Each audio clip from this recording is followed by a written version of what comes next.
We are at the top of the hour. Do you want to go ahead and start the webinar? Yeah, my computer is always a minute behind. I will go ahead and start.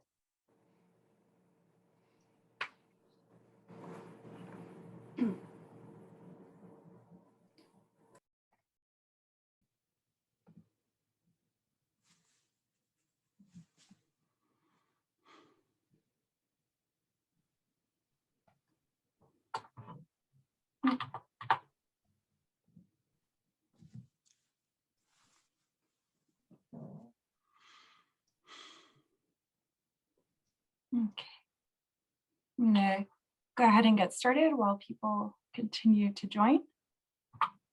Thank you so much for joining us for our webcast today, The State of the Skills Gap, Connecting Education with Career Outcomes. My name is Kim Naraki, Coordinator for Events and Programs at WCET.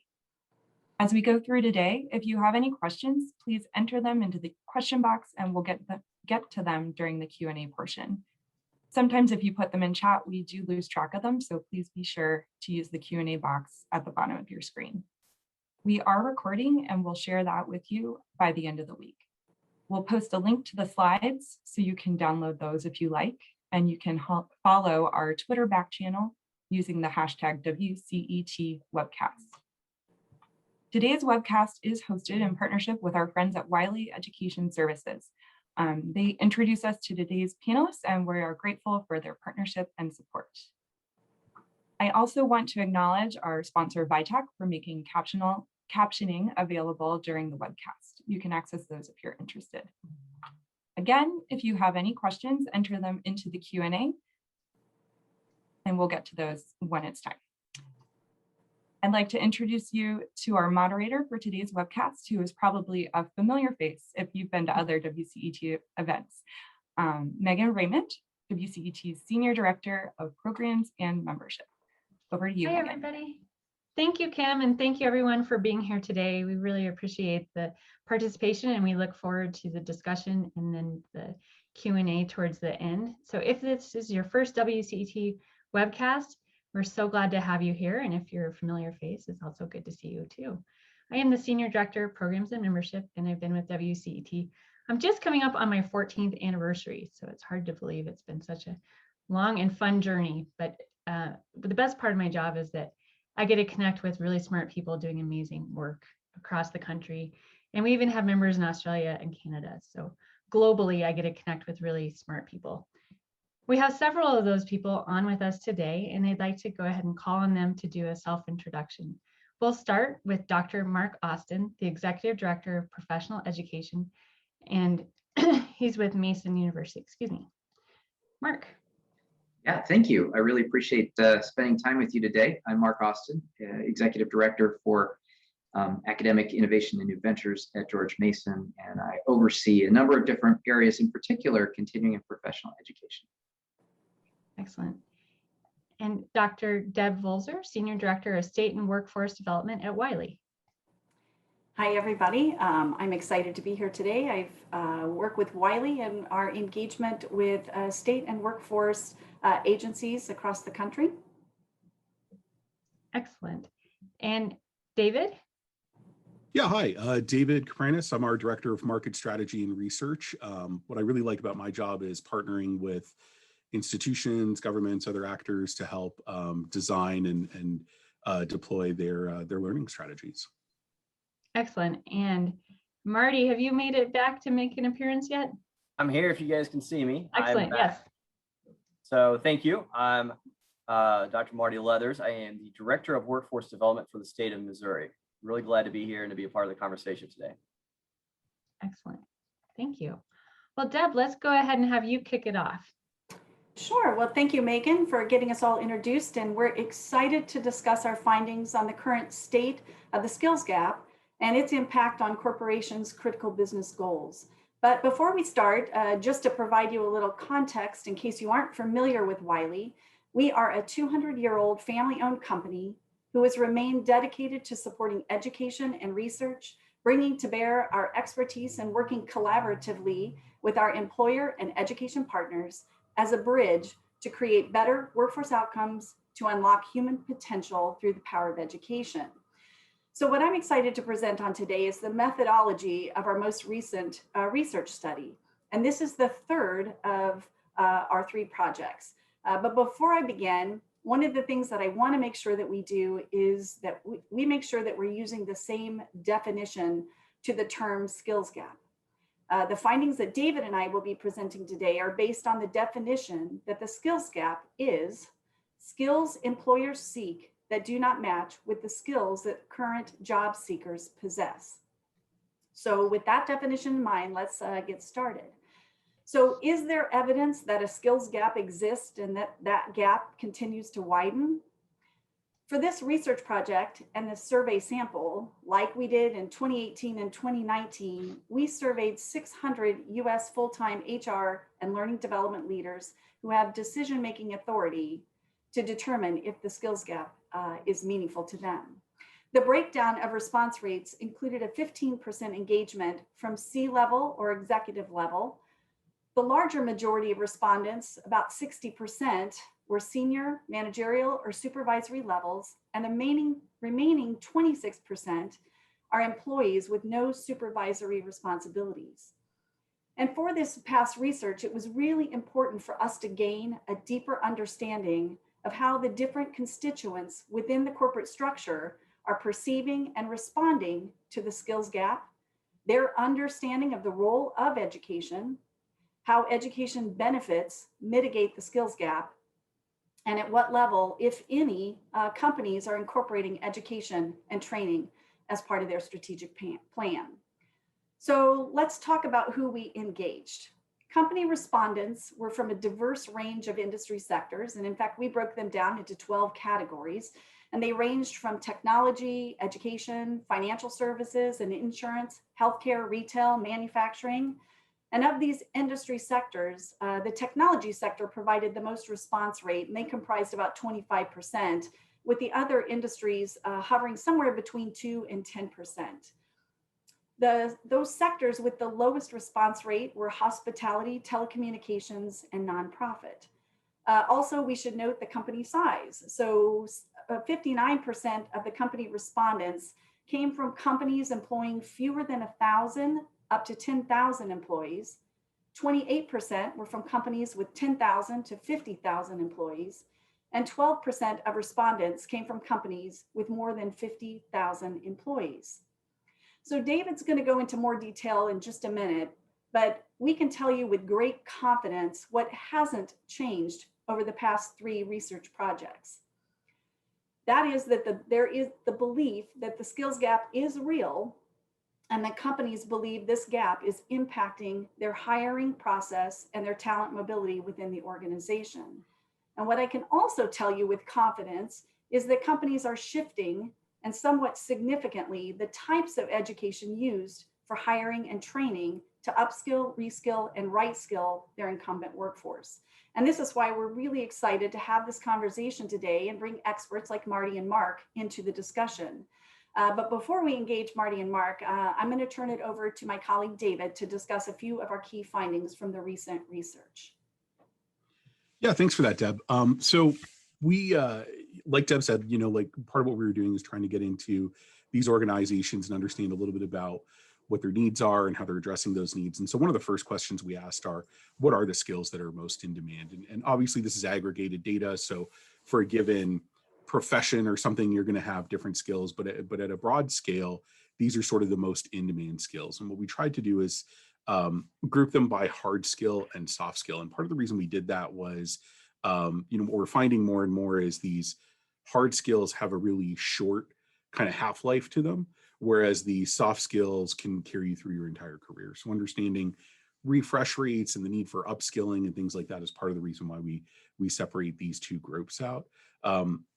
You probably find some unsurprising things here, that data skills, computer technology skills like that are going to be really high in demand. So are critical thinking, communication, and creativity on the soft skill side. It was interesting for us to slice through some of this data and find different kind of levels within the organization. Like Deb mentioned, we asked a lot of C-suite folks what they thought the most in-demand skill or what the hardest skill was for them to fill, and it was creativity.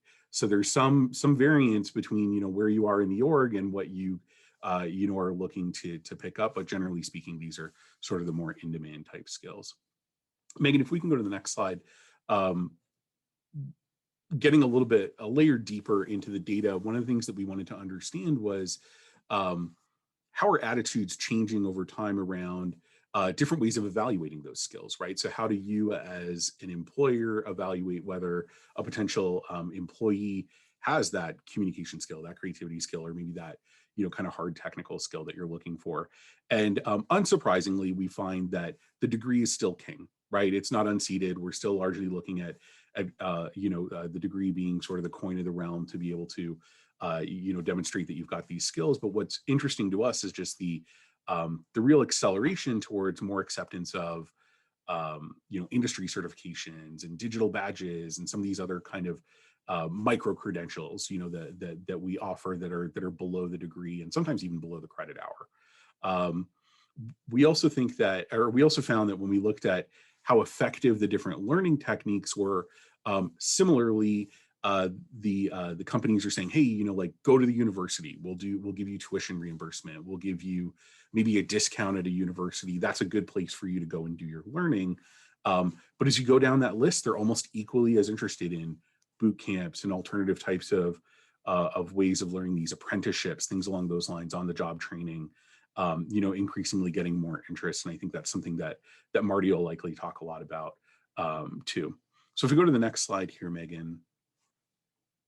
The last thing that we wanted to share with you today, and this is a big report and there's a lot of different data points within it, but we started off talking a little bit about what kind of skills are in demand and then where they're getting those skills. But the last section here is where we were really focused, is where are the opportunities to connect and kind of, be a multiplier in here. And so one of the things that we wanted to point out was only about a third of the places that we surveyed were actively working with a university to try to get these skills. So there's an acknowledgement of, yeah, we've got a tuition reimbursement program. Maybe we bring in some outside training here or there, but we're really not partnering as much as we probably could directly with a local learning institution to get the skills that we need to get to establish that pipeline. And then second to that, the other side of the page, something that was really interesting to us was just the low rates of usage on some of these benefits, right? So you've essentially got free money sitting there, oftentimes $5,000, $6,000 a year for you to go and do some learning. And very few companies had more than 10% of their staff taking advantage of that, right? So really sort of low levels. So for us, what we see is just a lot of opportunity on this page to really boost those levels. Like let's use some of those dollars and let's get more partnerships established where we can really find those connection points and get some of these skills to these folks.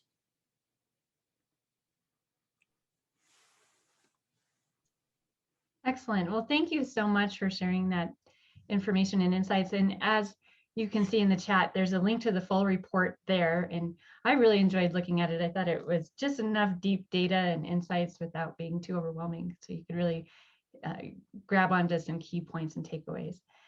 So question to you, Mark, how well do we in higher education actually understand the skills that employers are seeking? And how do we get better signals from employers and the labor market?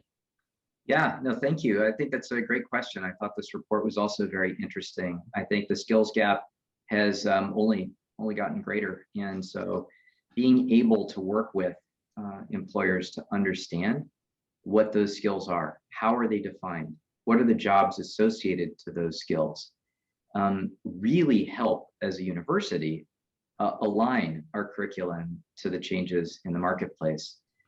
So it's a challenge. I'm not gonna sugarcoat it. It's a difficult thing to do. And let me explain a little bit about why I think it's hard to do.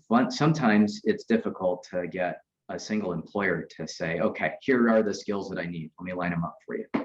And then you look at industry and it becomes even more difficult because industry has to agree on the skills that they need and definitions. So one thing that we've done at George Mason that has proven really, really useful is working more directly with employers through industry associations, aggregations of employers. One of those is the Greater Washington Partnership. And they've been fantastic at doing something that very few companies, industries, and others around the Greater Washington area do, They've sat down to provide a list of knowledge, skills, and abilities, KSAs. That's how federal government, but a lot of employers hire people. With that knowledge, we've been able to then align a lot of our curriculum in critical areas, specifically in technical areas, but I'll get back to that later, because it's certainly the soft skills, or what we call essential skills, are important too. But to be able to understand and get that picture holistically from one employer, much less many employers, on what the signal is, what is the critical knowledge, skills, and abilities, helps us to make what we do more transparent to the learner and ultimately more transparent to the employer. And that skills transparency exercise that we're underway with, I think, is really valuable as an example of working really closely with employers, listening to what they have to say, and making sure that there's some alignment between the needs in the labor market and what we do as a university. It helps, it benefits everyone, from faculty to student to employer. Excellent. Thank you, Mark. And Marty, you bring in a very critical perspective of the workforce at a state agency. So what do you see as the key role of a state agency like the Missouri State Workforce Development Board in bridging the skills gap between education and employers and workforce?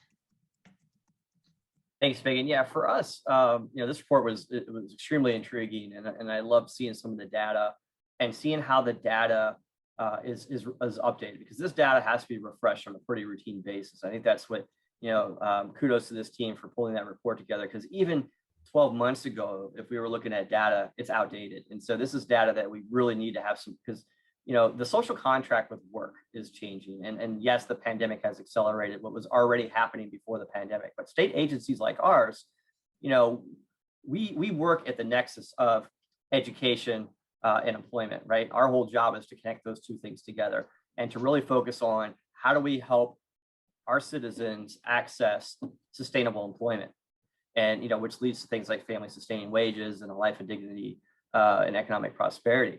So certainly education and training have to be part of that equation, as does understanding the needs and aligning the needs of our employers to the skill sets that are either that our current workforce has or what they aspire to have. Now, the challenge is really interesting right now is, as that social contract with work is being rethought by so many workers, whether you're an incumbent worker or you've been unemployed,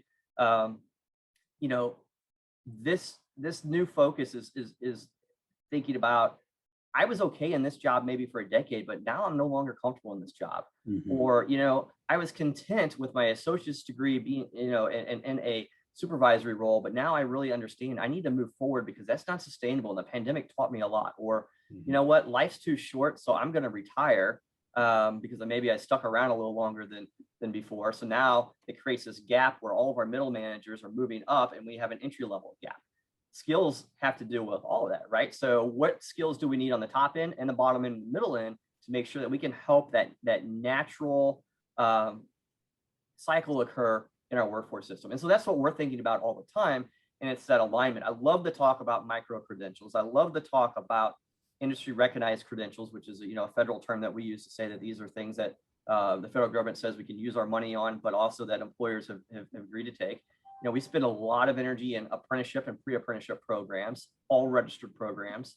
And we spend a lot of time on, associate's degrees and baccalaureate degrees and postgrad degrees, helping Missourians get on a path and understanding it's also not linear.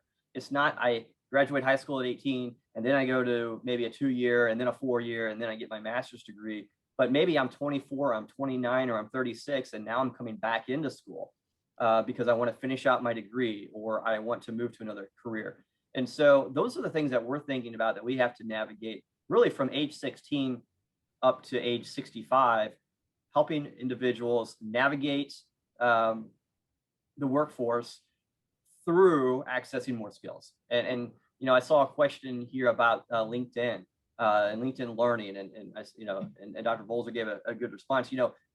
Employers that we talk to, they want to see that stuff. That helps you stand out, but that's not going to make you hireable. And the one thing we have to think about when we think about education and training and certifications, there's the what makes you hireable, and there's the what helps you be promoted and recruited and moved up. And the job market is very much about relationships still. And the higher you get in the skills game, the more likely you are to be recruited for a position than to be able to apply coldly, right? So that's when those things really come into play, when you're wanting to move up in an organization or make a move to another organization as a promotion because you've either been recruited or you have a relationship there that you can leverage. Excellent, thank you. David, on one of the slides, maybe Kim can take us back a couple slides to the point about what employers value when they're looking at, they're doing a hire. So David, talk about how employers are requesting more responsive and agile programs, including certifications and micro-credentials, but they still highly favor traditional degrees. And I'm wondering if any of your analysis uncovered some of those anecdotes about that disconnect. Yeah, it was interesting to see for us because we had this data, we were able to like run some pivots on it, and you really saw this difference between how sort of the C-suite and the executive leadership thought about some of this stuff, and then how maybe more frontline folks did. And with both groups, there was an acknowledgement of a skills gap, but obviously the sort of high level folks saw much more of a problem with it, right? They're much more of a challenge. And it was interesting for me to see that like their number one strategy was, well, we'll just hire folks in, right? So if we've got a problem in our organization, you just hire new talent in rather than build, right? Like their first thought is hire in new. And so the question for me is always like, well, you've already got staff, you've already got people that know your systems, you've already got people that have loyalty and are physically close to you or whatever, a number of different things that, and why not grow them, right? Why not build them is something that I think wasn't necessarily always their first priority. And I really think these sorts of smaller educational opportunities can be the thing that gets you almost like a finishing school, right? Like you've already got your bachelor's degree, maybe you even have your master's degree, but the market sort of has drifted over the time. Like Marty said, maybe that credential is not fresh anymore. Maybe it's a technology that has a really short half-life. How do we sort of get folks to move along and progress in their career, I think is a big part of where I see like the opportunity here. Excellent, thanks. And Deb, as the primary author of the Reimagining the Workforce report, what's the most significant point higher education leaders should take away? What can they be responsive about now to help bridge learners' skills and employment? Well, I think David just mentioned that, and Dr. Leathers, specifically identified it as lifelong learning. So knowing that the skills that you have, because technology is continually advancing and changing, and because we have companies who are continually pivoting and bringing in either new technologies or new processes to maximize their efforts, we have to continue to educate and advance learning within and outside of that corporation and within and outside of our academic partners. So I think there needs to be a much better dialogue between what employers say they need and then list on job descriptions and truly what can be delivered in just-in-time learning. Are there ways that we can bring back alumni from our institutions and help them advance and gain the right kind of skills that they need to move up within the organization? And most specifically, how do we identify those individuals in our communities who are kind of stunted because of their lack of skills and be able to engage them, put them on a path that allows them as either a working adult or an unemployed adult to find the right kind of program delivered in the right way with the right supporting services to ensure that they can complete and attain those skills and quickly get back into the workforce. One of the things that I found most interesting during the pandemic and talking to several of our academic partners is that they had individuals who were coming back who were highly qualified, that maybe lost their job due to the pandemic, and were coming back and getting a type of certification that would allow them to quickly get back into the market. That may be that they're going back from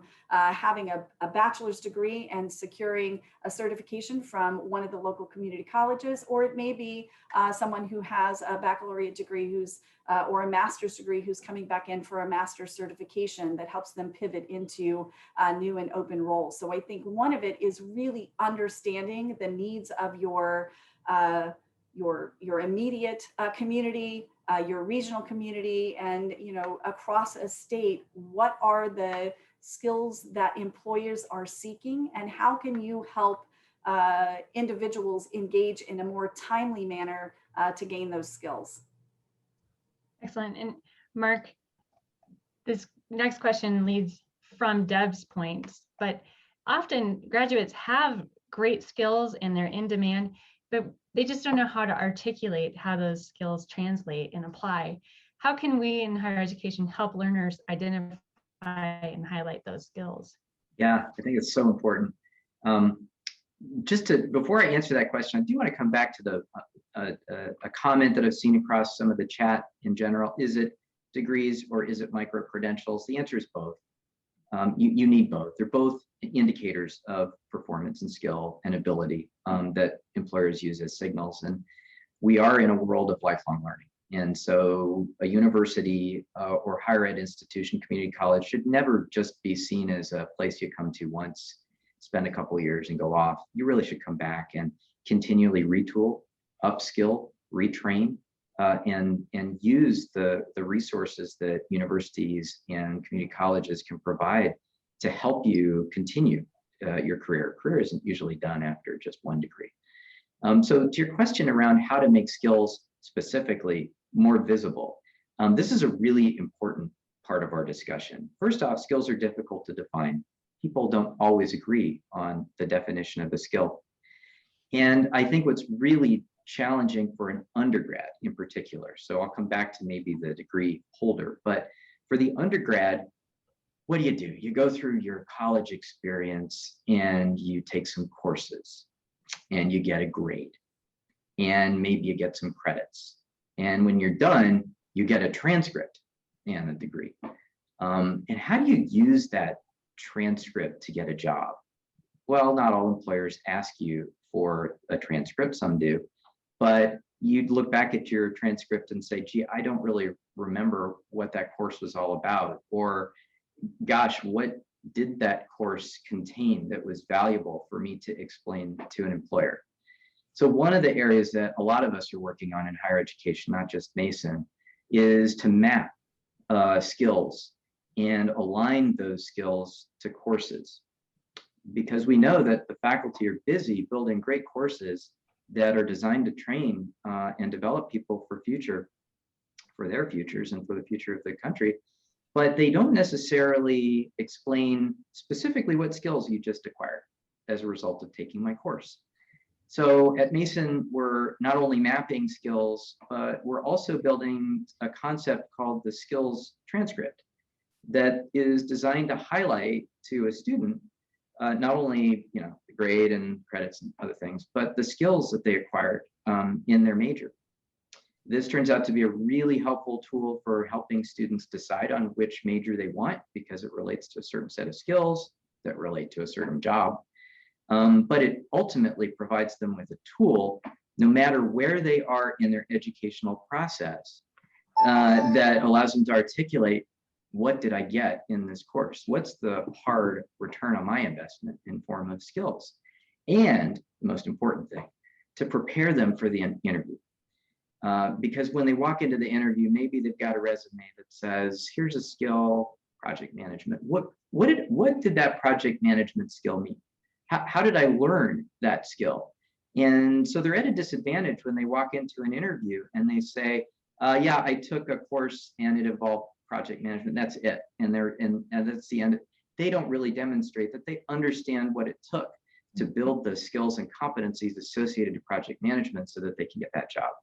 So we really believe that the process of skills mapping and creating that roadmap that leads to a transcript is an important way to make skills more transparent to both the student and to the employer. And interestingly, I think it's very helpful for faculty to see what skills are contained within their courses. It doesn't change their course necessarily, but it certainly helps them lift out the skills that they're already providing. So that's part of that skills transparency model that we're trying to build.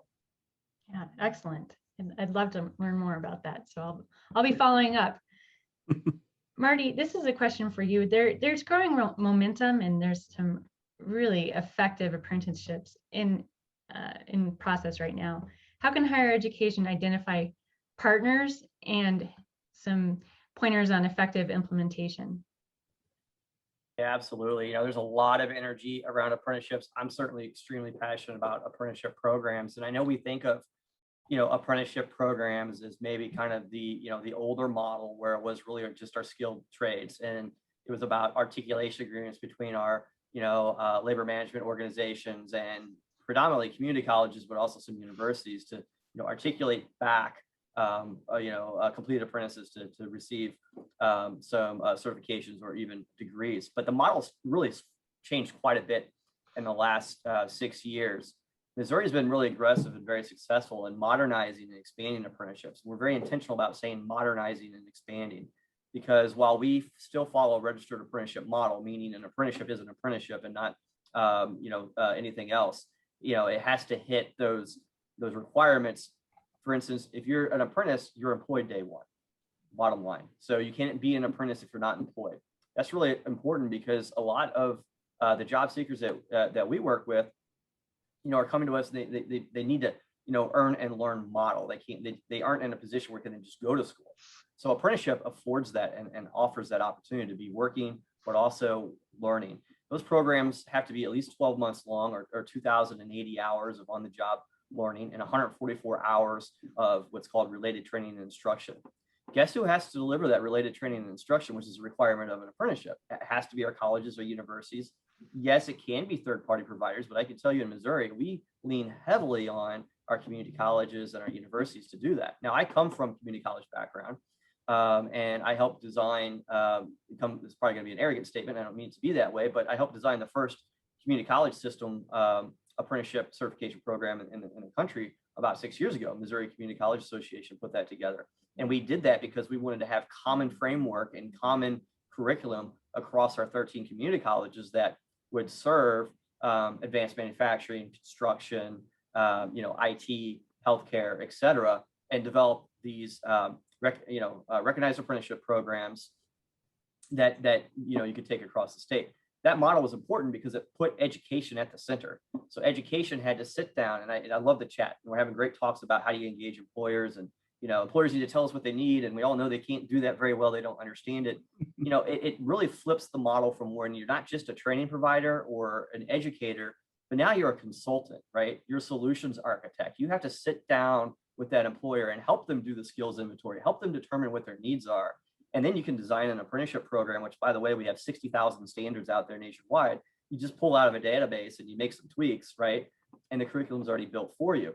So education has to play that role, but where education has to get out of its current comfort zone is understanding that you have to be consultants. You're going to have to go out to the employer and sit down side by side with the employer and help them understand what their needs are, because they can't articulate that. They just know they're not getting what they think they need, but they don't know how to say what they need.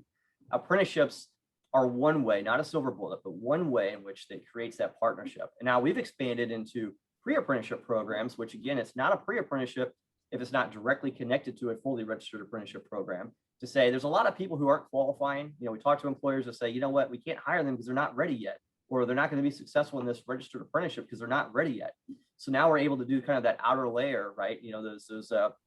Those vectors, if you will, to help citizens who don't qualify for apprenticeship now or can't be successful in apprenticeship, but instead of just casting them off and sending them somewhere else, now we're saying, listen, let's get you into a pre-apprenticeship program, which will help you prepare and help you be more successful. And guess who's at the forefront of that? It has to be education. So, at the end of the day, those partnerships and education, being able to figure out and understand what business needs and helping business understand what business needs is incredibly important. Apprenticeships are a great model to do that, but you have to think of yourselves as consultants, solutions architects, whatever buzzword you want to use, but it's about sitting down and working with them to understand, because pulling out the course catalog and the course schedule and saying, here's what we offer and here's what is in the degree, and sorry if you can't, you got to wait 8 weeks to start, or sorry if, that class is only offered once a semester every decade, that's not going to work. It really is that customized solution of sitting down and working with them. And,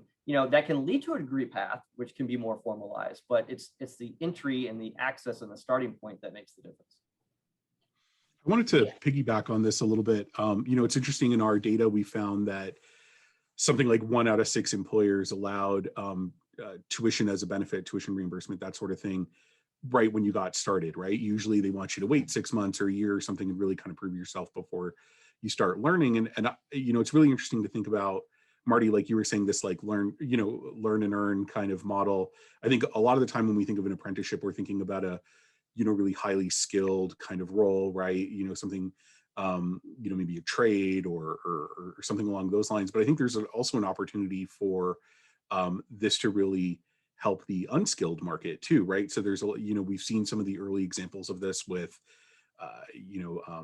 Amazon and Starbucks doing different models out there where their frontline employees, as soon as you get in, if you can work 20 hours a week, 25 hours a week, we'll give you, that $5,000-6,000 a year towards your bachelor completer or whatever it ends up being. And I think there's a lot of creative models out there that are possible under this larger umbrella of learn and earn. I love that phrase.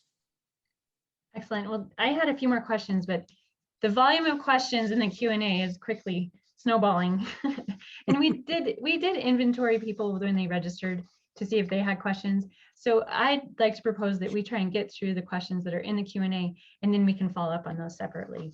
But there's a lot that we want to get into. And I too wanted to address this question that has gotten the most upvotes.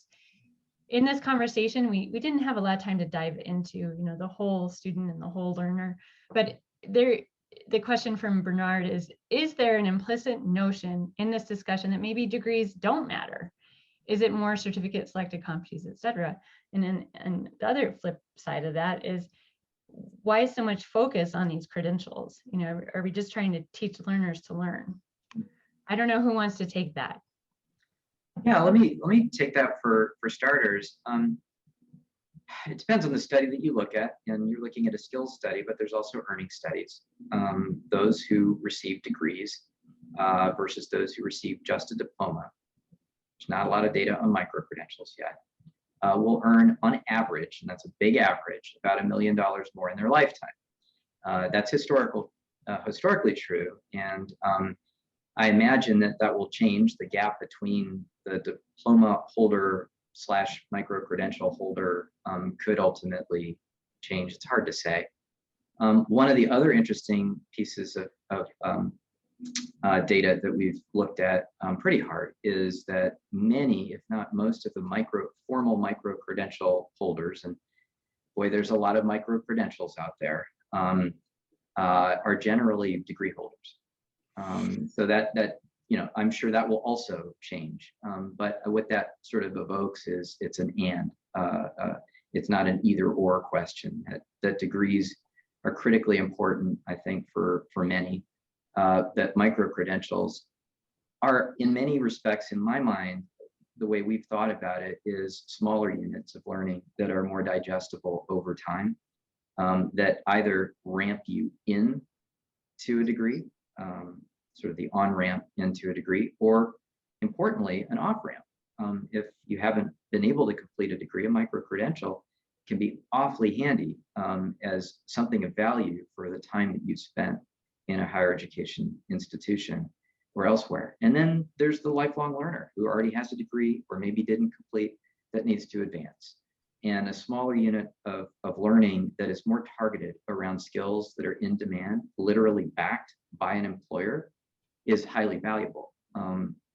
It's not just the university and the brand that's associated to a micro-credential that shows you quality, but also a willingness of an employer to say, yes, I would like to hire that person who has that micro-credential that fills a skill gap that's critical to us. That's super valuable for the worker, that's super valuable for the employer, and I think ultimately improves sort of national productivity. So I think it's a both. It's not an either or.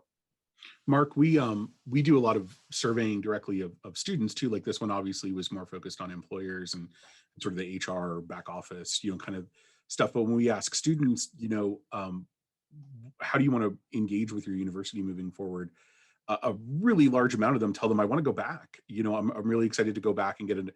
And I think there's a lot of the time, there's just no product there for them to engage in, right? It's, Yep. They don't want to come back for 2 years and $40,000. They want to come back for a couple of months and a couple $1,000s, right? Something that's going to be within their tuition reimbursement, that sort of thing. And so I think having those things available for them, just from the purely there's demand for it side, is important to remember too, outside of the fact of whether or not employers find these things useful. The students want to do it. People want to do it. People want to learn. Right. It becomes this binary decision, either a big investment of time and money or nothing. Mm-hmm. Yeah. And it shouldn't be. It shouldn't be that. It ultimately should be, I can spend a certain amount of time, and you know what? I'm technical, but I don't know if I'm technical enough to make it to a master's degree in cybersecurity engineering. Mm-hmm.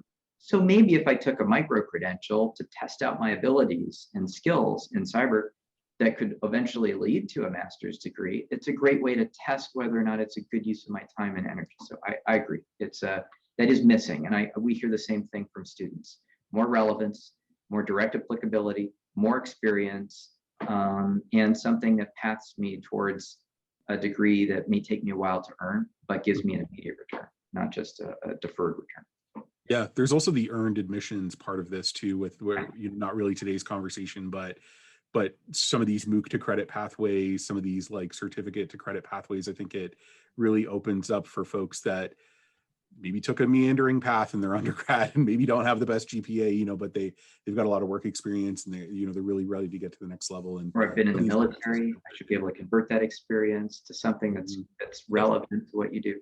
Completely. And I would say from the employer's standpoint, one of the things that we were talking about, or a question that was asked, are what's the relevancy of a four-year degree? Where's the pushback? We do have, just in our engagement with corporations, many corporations who are looking at what skill sets can be hired against that don't require a four-year degree, and can I more quickly bring in a qualified worker and then put them on a path using tuition assistance to help create those career pathways within. So I think you've seen with I think David, you brought it up, Amazon being one that's hiring. You don't need a college degree. Let's get you in the door, and then let's figure out a way to put you on a pathway for talent mobility within the organization. So I think that is something that we need to be really cognizant about from the perspective of the higher education space. How do we best support and deliver the right type of programs in the way that's meaningful for employees? So that's one thing that I think is really important. And I think we also have to take into consideration there are kind of two different philosophies for how corporations use tuition assistance. One is, David, as you said, bringing in that frontline employee and keeping them, retaining them for a longer period of time, because you can use benefits so that they can secure a meaningful degree for them. So that's one philanthropic way of doing it. The other one is the business imperative standpoint of corporations understanding who do we need to attract with what type of skills, what are the right kind of additional training and degree programs do we need to make sure that we can fill positions within our own organization. The problem that we're seeing is that many corporations, even though they offer these tuition assistance, haven't curated the programs appropriately, and they haven't marketed them appropriately within the organization. So you have a very low engagement rate from employees, where I do think that's where we're not seeing these being as effective as they could be. And then the last point that I would say is, I can't remember, Mark, it may have been you that mentioned this, having that ability to transcript education or training, and using that as currency toward a degree, the more interoperable that we can make those that currency of transfer, the better off we are going to be as an education community. Great. And there was a question in the chat and some conversation around using the Open Skills Network and the framework of ACRO. So I don't know, Mark, if you're using those frameworks to map skills. We're connected to the Open Skills Network.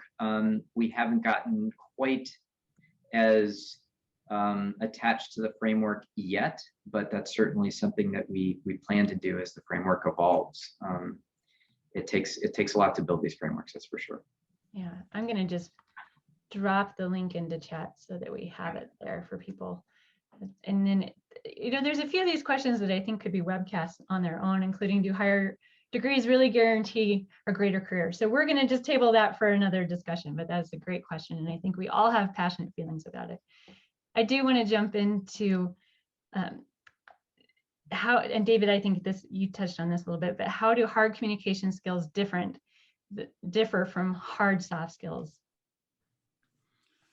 Sorry, so around communication skills, around communication, yes. and sort of how they're different, or so. Yeah, I think someone might be referencing, there was an earlier slide there that said communication as like a hard communication skill. Essentially, that's writing, right? For a lot of it is sort of the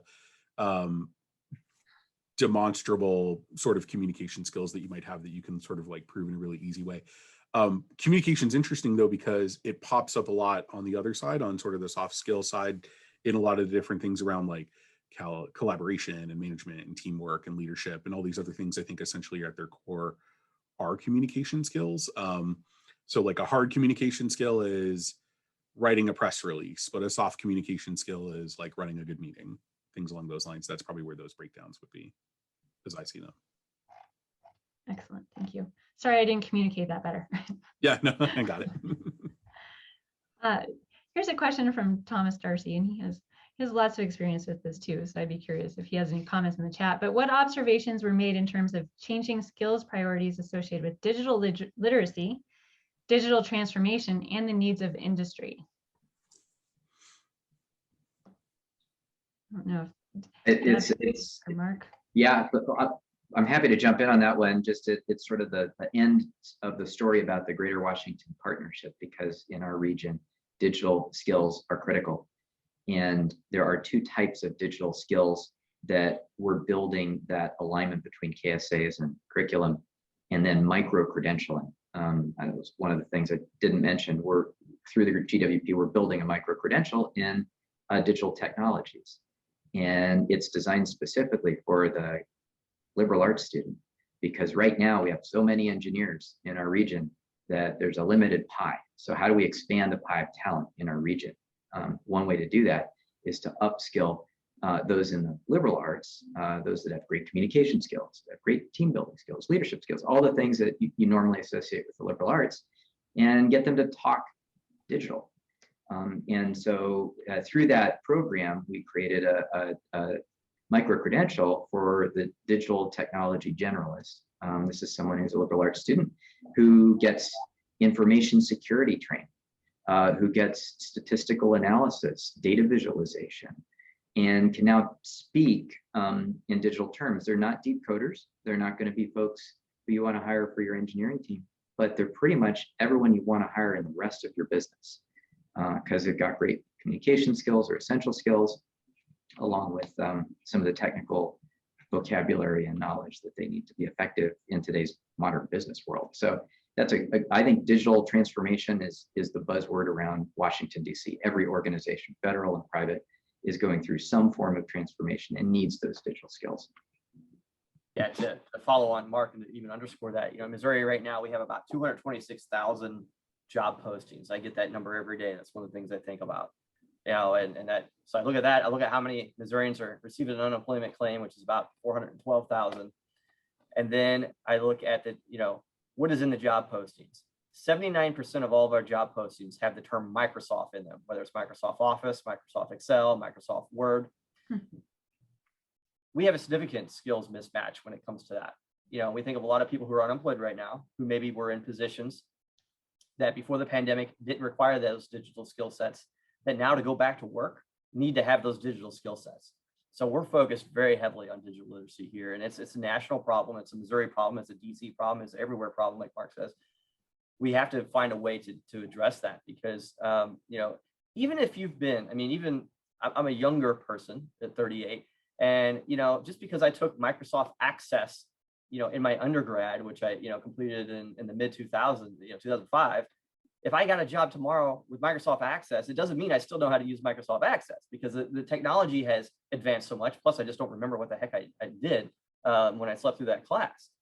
You know, it doesn't matter what you've done, even if you've been in work for a while. If it's been 1 or 2 years since you've used Microsoft Excel, you're behind. And so we constantly have to hone up our digital literacy, as well as bring those who don't have any literacy whatsoever as it relates to digital skill sets back to the middle. You know, the other point I want to make here is we focus a lot on, you know, there's a lot of talk about, you know, entry-level skills and you know, those high-level skills, but the middle skills are really important. And they're, by the way, it's very hard to define what middle skills are. You know, we kind of look at middle skills are, okay, you have a high school diploma or a high set, but you have not yet completed a 2-year degree or higher. Somewhere in there, you know, you probably have some experience. You probably maybe have some competency, you know, training and education. Maybe you have some credentials, I'm sure, industry recognized credentials. But what is it that you know, have done recently to hone up? Can you use touch screens on everything? Because everything's a touch screen now. You know, and if you're still using the older phones, you don't know how to use touchscreen, then it's going to be hard for you to work anywhere, because everything now is touchscreen. You know, and so just understanding the role of technology and investing in our existing workforce to increase digital literacy among our existing workers is as important as those who are out of work, to create that resiliency in our market. And boy, did the pandemic shine a spotlight on that. We knew it, but the pandemic now has just told us, yikes, we have a productivity problem because we can't get enough digital literacy programs up and running and done fast enough. It's interesting, Marty, there's a component of our business that you know, is almost acts as a finishing school for folks that come from these engineering programs and stuff, but we're trying to translate them into working for, you know, a large bank or a large insurance company or something along those lines. And it's interesting because a lot of what we have to do is train them on the existing system, and that existing system isn't the cutting edge one all the time, right? So it's like you go into your undergrad and you're really excited about Internet of Things and artificial intelligence and drones and all this other stuff, but then you get into the real world and it's like, I needed to learn about, you know, customer relationship management platforms and enterprise resource planning, and maybe it's not the stuff that's really sexy, but that's where the job is. And so oftentimes too, there's that sort of need to get people, even the people that are really smart and really sophisticated, to get oriented back down to the things that are going to be, you know, they're kind of meat and potatoes type skills.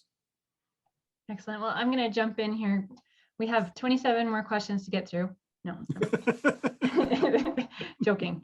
But there's a few that have risen to the top with upvotes, and I just want to make sure that we can get through those in the next 3 or so minutes. So Jessica Adams asked, what are the next steps for this report? I'm curious to see how workforce development in high schools / colleges will continue to evolve their partnership. Yeah, so Deb, I'll lead this, but if you've got anything, feel free to jump in. But you know, for us, what we're really excited about is the opportunity to, as a researcher, to ask the same question over and over again, which I know isn't always the most exciting thing, but I think it's really great to start looking at this on more of a longitudinal basis. And so, you know, full disclosure, we've been doing this for a couple of years now, but we really retooled the instrument this year. And so I think in our next couple of years, it's going to be asking these same questions again and again to track if there's changes over time. So that's what I get really excited about. But I think every year there's an opportunity for us to flex and think about, you know, what are big trends right now? Like, so you could imagine questions about, you know, in a post-COVID world, what's going on, or if there's new technology, that sort of thing. We'll definitely want to incorporate that. But I think, yeah, what I'm most excited about is to start seeing year-over-year data. Yeah, and I would say too, David, the only thing I would add to that is we're also going to supplement that with some industry vertical deeper dive. So we're going to be looking at a specific sector across a state through an association to really understand what the needs are, how those are being articulated by the executives, how they are being understood by the employees, what are the fears, the barriers, the mitigating factors that are preventing you know, employees to go back and secure additional education. So I think that's going to be a really different kind of lens from which we can do some research and then try to pair those back and draw some correlations. Great. And Deb, while I have you, I know these insights were from 600 HR professionals in the US, but do you know how these skills compare globally?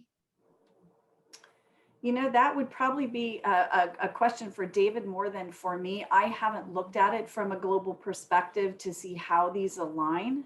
I don't know, David, if you have. Yeah, we have a little bit. And so we as a company have a global mindset. You know, we're kind of concentrated in certain areas like the UK and Europe and Australia and the Middle East. And it's interesting to see some of the other economies are lean a little more to the technical than we do in some of these areas. And so sort of, you know, it's all turning dials and knobs, right? Like we might do a little bit more manufacturing, we might have a lot more entry level type jobs, things like that. Whereas maybe there's other economies that are maybe a little bit more professionalized or you know, have a little bit more technology. So there are some differences. I think that the skills don't change as much as the ratios of them, if that makes sense. I think that's true across the states too, right? Like, I think a lot of the time we think about, wow, you really need these like programming skills in Silicon Valley and you know, maybe in New York, but the reality is that there's programming roles, there's data analysis roles all over the country. You know, we need a lot of these skills kind of everywhere. Excellent. Well, I don't think we're going to have time for any more questions. There are so many good comments and questions, though. I'm going to take some time sorting through this, and then we'll get back to you if we can. And I just wanted to say, Marty said, you know, it's time for higher education to sort of flex and be uncomfortable. And I know we just went through a year of that. We were all in incredible comfort, discomfort. And the cool thing is that we realized how flexible and adaptable we are. So kudos to you all. And I think this is our real opportunity to start doing some foundational work if it hasn't already begun, and then really starting to move the needle on these partnerships. So with that, I'd like to just thank our panelists. I'd like to thank all of you for participating. We had excellent questions, comments. I will clean up the chat and share that back out because I think there was a lot of resources that were shared in there. I don't know if you all were able to keep better handle on things than I was, but there was a lot of things flying by. So you can see the contact information and the Twitter handles for our participants there. And I'm going to go ahead and pass it back to Kim, who kicked us off today. So again, thank you all, and thank you, Kim, for making this happen today. Thanks, Megan. Thanks to our amazing panelists. I learned a lot. That was a great conversation. If you're new to WCET, visit our website and check us out. We have a lot of great resources on our site and blog. And we do archive all of our webcasts so you can see what other timely topics and speakers we posted recently. Again, this was recorded and we'll send you the link and it will be on our website. Be sure to check out the full Reimagining the Workforce 2021 report from our partner Wiley and additional resources on their site. Save the date for November 2nd for our annual meeting. We'll be announcing the program and registration in early June, which is somehow next week already. So we'll be working speedily on that and get that out shortly. We will be hosting a one-day virtual meeting and some pre and post-conference activities that are included with registration. I'd like to acknowledge our wonderful sponsors who underwrite our programs and events here at WCET, and also our supporting members. So one final thank you to our speakers and to our participants. Thank you for your great questions and engagement. Take care. Bye, everyone. Thank you. Bye.